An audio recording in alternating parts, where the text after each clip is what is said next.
What's up, man? What's up, everybody? Hey, what's cracking, Rasa? What's up? Looking for my headphone. First of all, shit, where they go? Hey, damn, where the fuck is my headphone? Hey, check it out though. We're doing something different. It's not a music video today. Or this one. This one's gonna be MS-13 and Sureños versus Nortes San Francisco Mission District. Deadliest war. So northern versus southerners. So that's what we gonna do today, guys. So never, shh, don't tell nobody. Anyway, yeah, you already know how it goes, my boys, my raza. Hit the subscribe button. I'm gonna hit y'all my intro.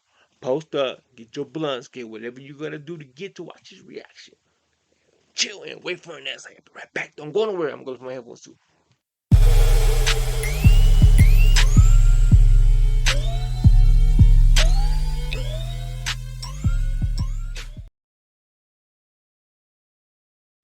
Shit, they're behind my computer. Hold on, let me set these more. Let me set these bad boys up, okay, Rasa. Hold up, Rasa. Hold up. Let me set these bad boys up right quick, man. Give me like 30 seconds, Alright? Give me like 30 seconds, alright? Give me 30 seconds, folks. Alright, stop. But yeah, that's what we doing, fellas and ladies. And oh yeah, before I forget, man. Shout out to my raza, my norteños, my sureños, my Cambodians, my Indians, my Afro brothers, my Caucasian brothers, wherever you're watching me from, man. Shout out to all you guys, man. So let's get into this reaction though. Take this shit off. MS-13 Sureños versus Norte San Francisco Mission District. The episode of War in Cali. In this episode, I'm going to talk about San Francisco's Mission District. The Mission District is one of the oldest neighborhoods. I ain't gonna lie, man. Ever since I saw that TV show a long ass time ago when I was young, what is that shit called? Full House? Full House? Ever since I seen Full House, bro, I always wanted to go to San Francisco, man. Because I started seeing the Golden Bridge and all that bullshit. I always wanted to go to there, man, for some reason. Neighborhoods in San Francisco. The Mission District name came from Mission San Francisco, built in 1776 by the Spanish. Mission is historically one of the most notable centers of Bay Area's Chicano and Hispanic communities, with its shops, stores, murals representing the culture, and events like parades and car shows. During the 1940s to 1960s, a large number of Mexican immigrants moved into the Mission area, being displaced from an earlier... Hold up. Let's get this. Hold up, Raza. Hold up. Let's get this shit correctly. Let's get this shit right now. Raza didn't move in. Immigrants didn't move into San Francisco. Motherfucker, they was taking shits. They was going through them bitches. They was hunting in that area before anybody even came to that. So why would this dude say immigrants started coming? Now we been there, brother. We been in that motherfucker. We done spit, blooded, everything in the area. What you talking about? Shit, I mean, get that history correct. It ain't his fault. Man, we was already there. We talk about immigrants moving in. Immigrants came from Europe, moved in, and started colonizing, killing people. Man, get that correct. Your Mexican settlement located on Rincon Hill. Boy, quit playing. A lot of Mexicans moving in the area at the time. This helped initiate white flight in the mission, giving the mission a heavily Chicano, Latino character, for which it continues to be known for today. Starting in the 1960s, many Central American immigrants started to contribute to the mission's population and its culture, bringing several different cultures to the area. Just say it came back home. But in the following years, the Mission District will start to see a lot of crime. The Mission District will later become a stronghold of many different gangs. Hey, before, my bad. But you guys already know I paused this shit because I got something to say. So Mission District, I don't know if you guys ever seen that movie, La Mission, with, I forgot his name, bro. But you guys know what I'm talking about? The one that played and Blood Out. You know what I'm talking about? El Gallo Negro. That dude. He put in the mission. He had a kid, and that he turned out that his son was kind of gay, and he didn't like that. You guys seen that shit? Well, anyways, is this where that movie was filmed? Mission, because it's in Mission District. I think so. Gangs and cliques. Let me know. Mostly Nortes and Sureños, and this will be a deep, deadly war. Now, if you don't know what Nortes or Norteños are, they're a gang that's prominent in Northern California streets. They represent with the color red and use the number 14 because N is the 14th letter in the alphabet. Nortes are all over Northern California. Bro, hey, man. Why you leave my boy hanging right there with his hand out like this? Like, you know what I'm saying? He's waiting for that dap, but they ignored it and they shot the picture. So why'd you guys diss my boy like that, man? Damn, man. Look at his hand, bro. He's out there wanting a handshake, but y'all ain't give it to him. California, and have many different I hit sets the little and many shit different cliques in almost every city in Northern California. This gang has ties to the with their prison gang, brothers, man. no rest are familiar. Hey, no, things always rocking on brothers, bro, Now for their real. rivals, Serranos, the Serranos are known for being a gang based out of Southern California, but have branched off to many Northern California cities. The Serranos have allegiance to prison gang, the Mexican Mafia, which the That Serrano used the motherfucker number short than a 13 to show the motherfucker, allegiance to boy. the Probably Mexican one of the Mafia, hardest ones out there. which The M being shortest, the 13th the letter in the dangerous alphabet. ones. The rivalry between the Nuestra Familia and the Mexican Mafia runs deep, being an over 40-year rivalry. So this carried to the streets whenever Serranos and Nortes are in Bootleg contact. peg, Serranos or bootleg Nortes something. are based in different regions, so you would think they would never run That's what into I each wanted to other. see, man. But I want since to see that Serranos started bridge, cliques in bro. Northern That's a famous California bridge right cities, there, it's man. been bloodshed. And the mission Like real for real. That's like I always want. I love the ocean because I'm from the ocean, right? Because I was born in L.A. So the Pacific, to be specific, and that was something beautiful, bro. When you come off that little hill to go to the ocean, bro, all you see is blue. It's beautiful, man. But now that I live in the desert, you don't see no ocean. I miss it. But San Francisco, it has always been one of the places that I always wanted to go and visit because of the damn bridge, man.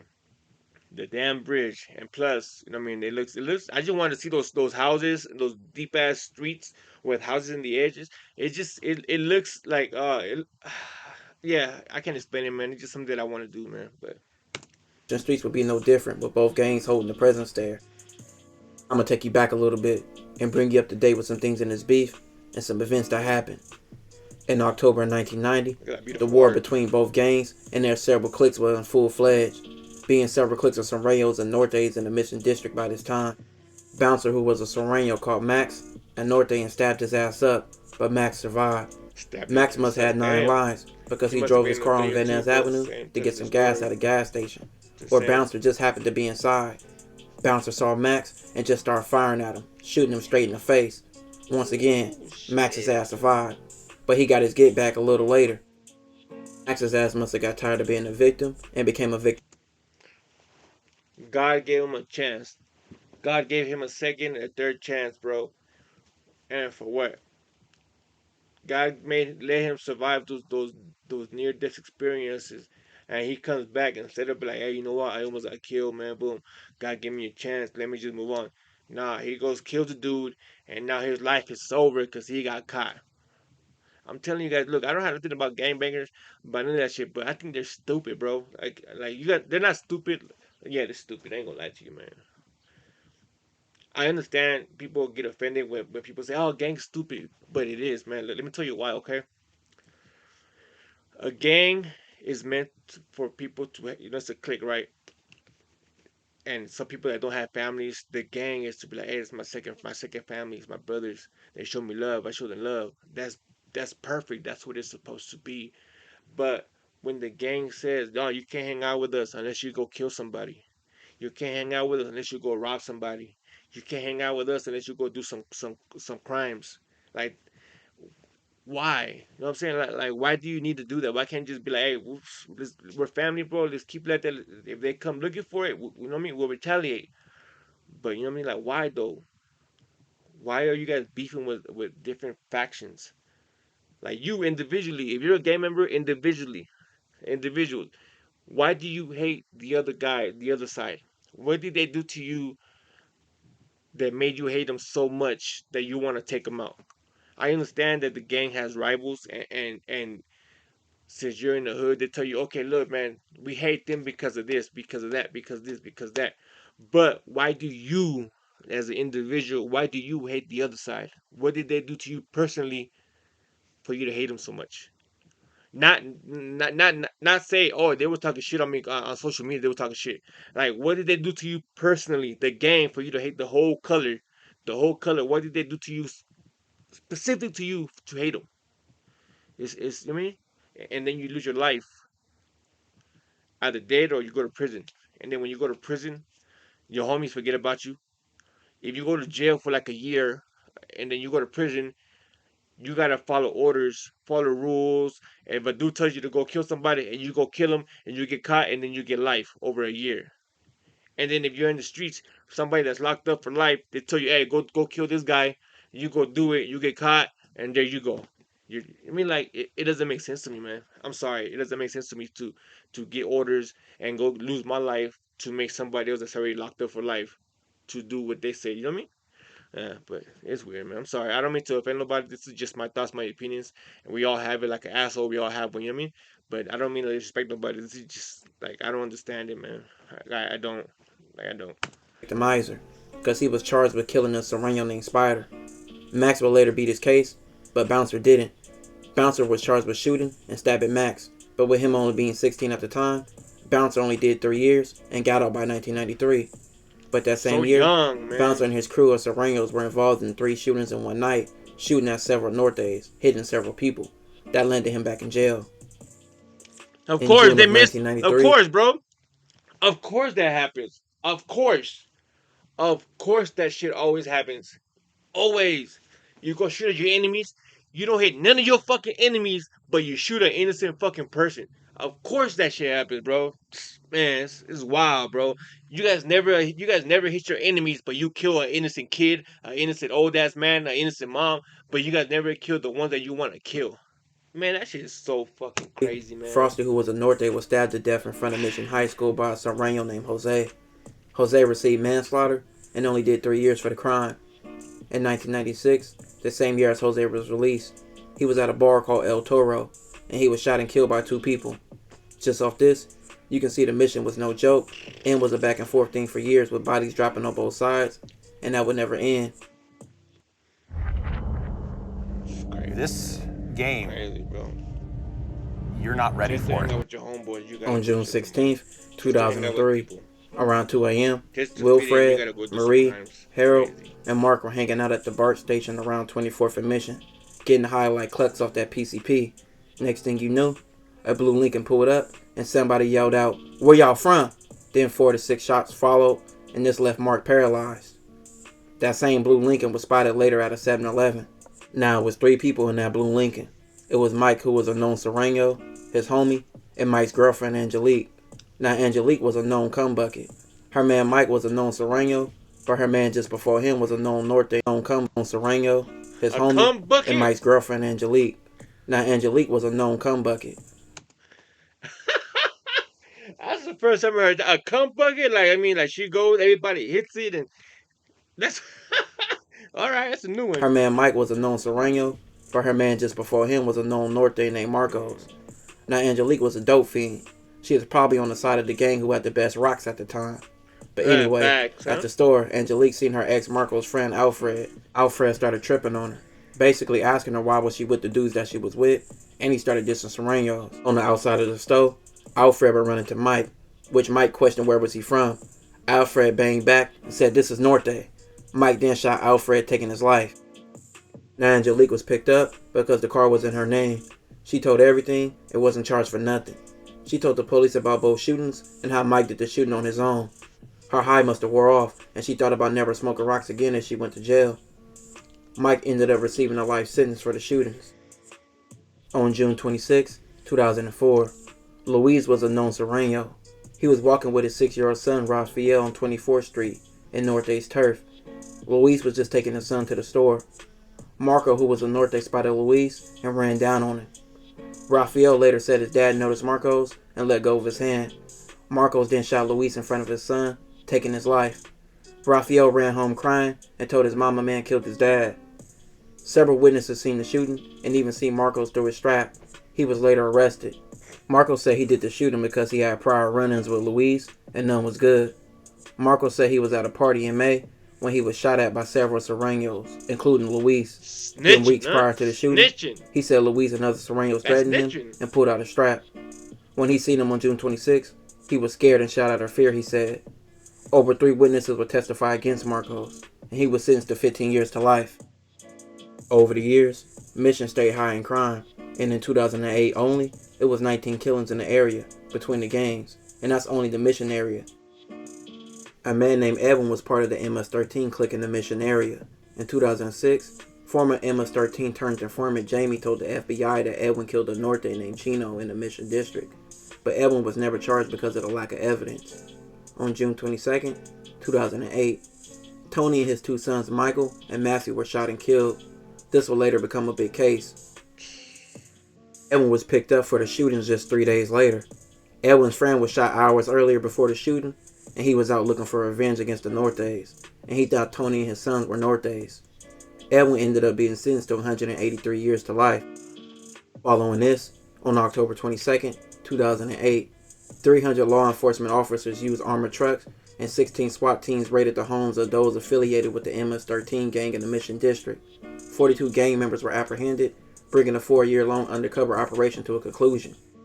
It will take many gang members off the streets and prevent a lot of crime.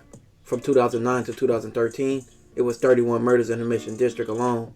The numbers dipped with police having sweeps and indictments on both sides and gentrification, and pushing many families out the Mission. In 2011, February 26, a Serrano gang member is confronted by 4 Nortes and is stabbed 9 times. The same day, a Serrano named Otto was shot and killed. February 27, a man who just moved from San Leandro was shot just by sitting in his car. 5 days later, on March 2nd, a Norte was shot in his turf. August of 2011, 6 MS-13 members including Shorty, Spooky, and Juan were charged with 3 murders on people that they expected to be Nortes. By 2011, the population of Latinos in the area dropped 20% to around 60%. From 2006 to 2013, 10 Serranos out the Mission District were dropping bodies. They would get charged with over 7 killings of rival Nortes. Damn. On March 17th, 2017, 2 MS-13 members named Jose and Alexis killed a man named George who was at a bar with his son. The MS-13 members thought George's son was a Norte, and this led to them taking George's life. Seconds before they shot, they asked where they know. Motherfucker can't even wear clothes because all of a sudden, oh, he gang member. He a gang member, dog. He's wearing red. Hey, that motherfucker had a red boxer line, dog. He's a gang member, dog. Hey, that fool. Hey, see that fool right there? Yeah, he had the little blue dot on his hat. He's a Southsider, dog. Go kill him. See what I'm saying? Stupid, bro. Like, and you guys can't tell me, no, bro. Hey, see, you're tripping, dog. That's not how it is. That's how it is. Every time you see something, oh, gang killings, and they kill innocent people. Innocent people died over gang turf, gang violence. You guys are fighting for something that ain't even yours. You guys don't even own any kind of houses. You guys don't own any kind of blocks, but it's yours. I mean, like that shit. Watching stuff like this, bro. It's like it really upsets people. It gets to me, dog, because it's the truth, man. Like I mean, like it's cool you hang out with your homeboys, but why do you guys gotta do stupid shit? I mean, like, damn, dog, you have beef with somebody, handle that shit like, man, dog. Why you gotta yeah, you can't change. That's just the way gangs are, I guess, man. Let's just watch the shit. I didn't even want to say nothing else, man. Like, Nortes. Jose was a damn dipshit though. Bro dropped his phone at the crime scene and then threw a strap in nearby trash. Jose's phone, it was a bunch of photos of him throwing up his set. Jose and Alexis were both end up being charged with this crime. On February 3rd, 2018, E was at a corner store with his girlfriend. E was wearing a blue shirt. He then ran into 4 Nortes, Steve, Rob, Ruben, and Francisco. They started tripping on him and banging Norte. E and his girlfriend went to his car. E had a LA Dodger sticker on his car, and this really made them trip. E told them that he didn't want no problems and that he didn't bang. The Nortes did not care. They still tried to beat that boy ass. They threw bottles at his car, and then E drove off. But the Nortes followed. They shot up E's car, and then they drove off. The store's camera showed the whole thing on tape, but the jury deadlocked. Only 1 Norte would be charged for gun possession. 3 Nortes, Nando, G-Boy, and Cuddy went on a killing spree. On January 23rd, 2018, G-Boy and Cuddy killed 2 men they believed to be Serranos around Richland Avenue in the Mission District, in front of several pedestrians. On July 12th, 2018, Nando killed a man near Candlestick Park. The victim's phone was found near a bridge and had blood on it. The victim's remains was found years later, and his phone put Nando to the crime, because Nando and the victim was finna meet up. On July 8th, 2019, Nando and others killed a 15-year-old boy near Bart Station. In February of 2020, several MS-13 members were indicted of killings of a few Norte members, and shootings which ranged from 2017 to 2019. They even killed people who were in a gang that violated rules. April 9th, 2020, Ara who was a Norte was walking on Richland Avenue, where he seen 3 Serranos in a parked car, and he started firing, but nobody was shot. He was charged with the shooting and received 5 years. This photo was used as evidence in his case. Crimes and shootings are still going down in the Mission District, but not at the same rate as it was in the past, with indictments and getting gang members off the streets. By 2025, with gentrification, it is predicted it will be 31% Hispanics and Latinos in the Mission District, which is a dramatic drop with the prices of rent and other factors. The community is being changed, but Mission will always be remembered and known for the community that helped shape it. This will conclude this episode. If you haven't already, make sure you check out my previous episodes. Don't forget. Alright, man. Jesus. Let me know what you guys think in the comment section, man. I don't mean to offend nobody. This is just my opinions, bro. We all have it, man. Hit the subscribe button, like, share, comment, all that good stuff. If you don't like this reaction, hit the down button, man. Do what y'all do, man. Don't forget, subscribe to the channel. 3K, that's the number. Just get it, Raza. Yo, homie. That I say, I'm out.